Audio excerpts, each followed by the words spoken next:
We're just going to go ahead and jump right into this recipe. 3 cups of flour, spooned and leveled, 2 teaspoons of baking powder. Go ahead and give that a whisk so it's all nicely incorporated. Into another bowl, we're going to go ahead and add 1 cup of cold butter, 1 cup of sugar, and we're going to go ahead and get that all mixed in together.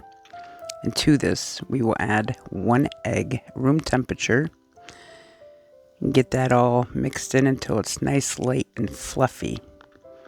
Then we're going to go ahead and go in with 1 teaspoon of vanilla and 1 teaspoon of almond. Get that whisked in, and very slowly we're going to start incorporating our dry ingredients in 3 steps. Get that all mixed together. Now you will notice here that it's quite crumbly, but just trust the process.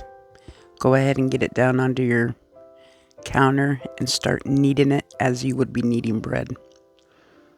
It will start to slowly come together.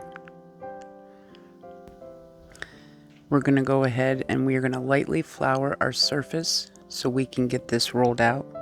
You want to roll it out to 1/4 to 3/8 of an inch thick.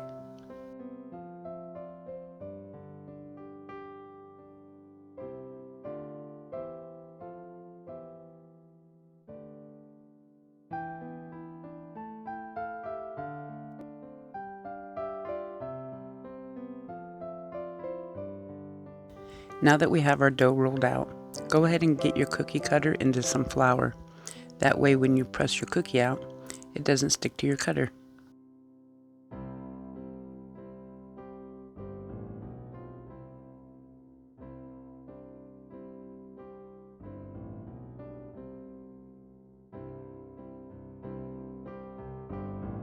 Once we have our cookies picked up here, I'm using the bench scrape. Go ahead and get them onto a lined parchment baking sheet, and we're going to pop those in the freezer for about 10 minutes. Get them nice and cold so they don't spread on us. We are just going to repeat this process until all of the cookies are cut out.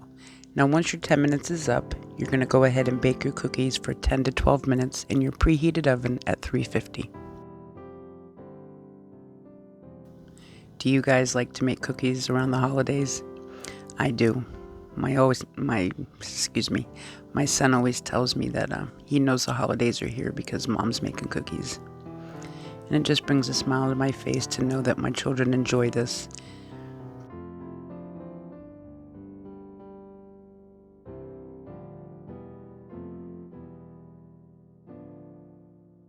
And here we go again with the little remaining dough that we have left. We're just going to repeat this step.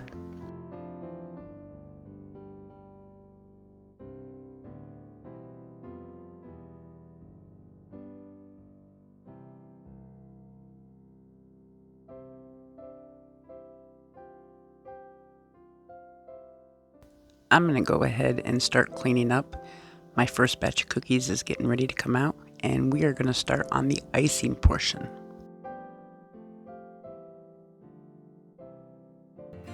Now to a clean bowl, you want to add 3 cups of spooned and leveled powdered sugar. We're going to go ahead and get this sifted. If you don't have a sifter, that's fine. Just get your whisk and try to get as many clumps out as you possibly can. To this, we are going to add 3 tablespoons of whole milk, 1.5 tablespoons of light corn syrup, and a pinch of salt.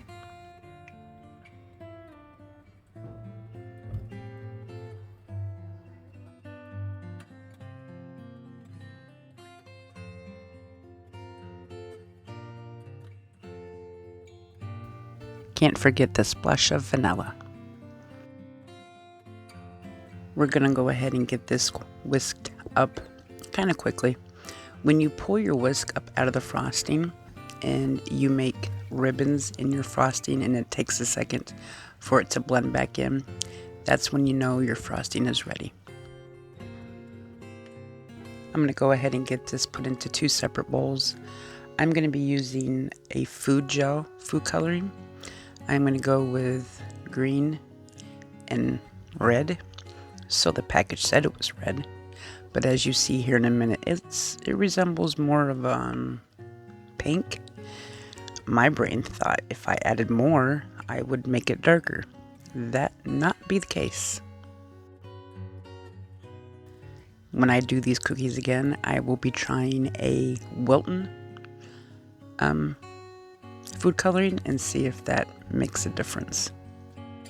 If you guys have a food coloring that you really trust and stand by and use religiously, go ahead and leave me a comment so I can try it out. There are over a dozen different ways to frost your sugar cookies. I just like to dip mine in and pull it up so the excess frosting falls off. Now you're going to want to let these set anywhere between 8 hours to preferably overnight so the icing can get hard. I've brought my daughter in to help. She is like a master at frosting these cookies. We had such a great time together. Here in a second, you're going to see what happens when your icing starts to harden up on you. And there it is. Well, I hope you guys have a wonderful day, and I thank you so much for watching this video. Bye.